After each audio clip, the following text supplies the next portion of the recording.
تک اس شخص کا کہنا ہے کہ میں اپنے وقت کا امام ہوں۔ کسی نے پوچھا بھی وقت کا امام کیسے ہے، تو کہتا ہے میرے نام کے ساتھ ہی جو میرا نام ہے اگر آپ غور کریں تو امام کا لفظ ہے، میرا نام ہی امام ہے، میری پہچان ہی امام ہے۔ اپنا نام یوں بتاتا ہے کہ انجینئر محمد علی مرزا۔ انجینئر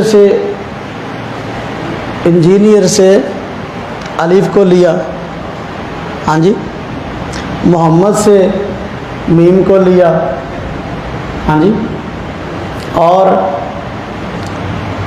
آگے علی، انجینئر محمد علی مرزا۔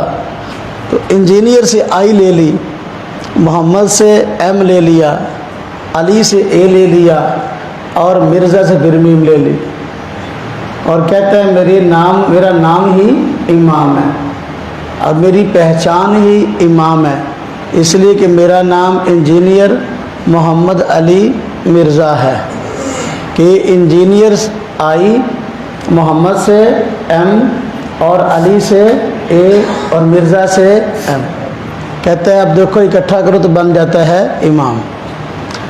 جس شخص کو یہ بھی نہیں پتہ کہ دعویٰ امامت یہ اسلام کا منصب ہے اور جو الفاظ اور تعبیرات گھڑی ہیں اس سے وہ انگریزی ہیں، تو آپ مجھے بتائیں کہ اس شخص کو علم سے کتنا کا واسطہ ہوگا۔ امامت یہ تو ایک دینی منصب ہے اور روحانی منصب ہے، جبکہ جو اس نے استدلال کیا ہے وہ خالصتاً انگریزی ہے، تو دیسی مرغی ہے اور ولایتی بیٹ ہے، دیسی مرغی ہے اور ولایتی بیٹ ہے۔ جس طرح کہ اس کا یہ استدلال ہے اپنے امام ہونے پر، جو باقی اس کی دلیلیں ہیں نا اپنے دعوے پر، ان کا بھی یہی حال ہے۔